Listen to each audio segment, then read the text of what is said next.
You want to talk to us a little bit, Jonathan, about your perspectives and experience in this regard, or school safety? Thank you, Mr. Chairman and members of the Commission. The presence of the state and local leaders and officials at this table and in the previous session, I think, helped to demonstrate what I'll be talking to you about in just the next few minutes, and that is that school safety and student discipline are state and local, very personal issues between parents and school leaders and state officials and district school personnel. And so the 2014 Dear Colleague letter issued by the Department of Education and the Department of Justice under the Obama administration goes well beyond what the federal government's role is in determining school safety for schools around the country. Now that we are 6 months away from the tragedy that happened in Broward County, Florida, it is time to reconsider the relationship between the Promise program in Broward County and the federal Dear Colleague letter issued in 2014. Those two documents resemble each other. The provisions, in fact, mirror one another.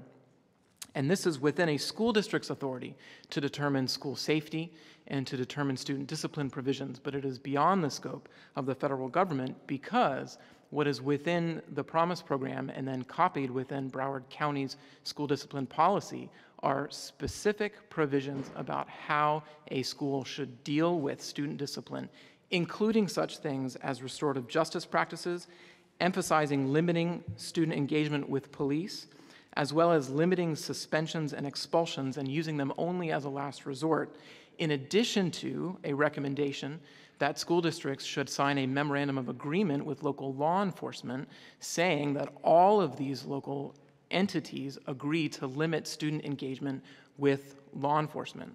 Again, it is within the realm of local officials to determine such provisions as these, but it is beyond the scope of Washington. School safety should be paramount. Student safety is critical and key, not data collection about what and who a local school is choosing to suspend or expel.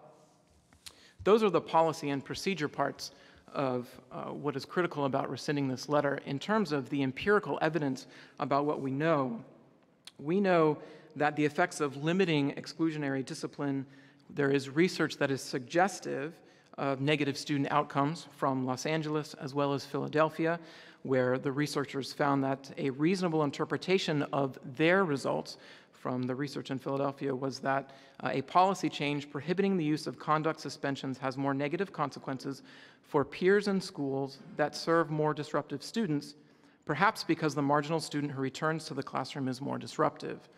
Much of what we know in the research about exclusionary discipline, the short term for suspensions and expulsions, can be explained at the school level. Dangerous neighborhoods, neighborhoods that have high levels of violence, because students are sorted by zip code in the schools that they attend, means that we need to have school-specific targeted responses, not blanket approaches from the federal government about how to deal with student discipline and school safety.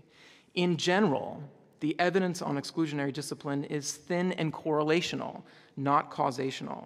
We know little about the consequences of exclusionary discipline. The quality of student-teacher relationships is critical and is key to the whole discussion about keeping a positive school climate. The surveys that we have of teachers in areas where they have tried to limit suspensions and expulsions indicate that teachers feel less safe in these areas when they have begun to limit suspending or expelling students from their classrooms. Finally, districts will not take a letter from the federal government simply as a suggestion or from the Office of Civil Rights. Districts want certainty, and they want certainly to avoid a lawsuit.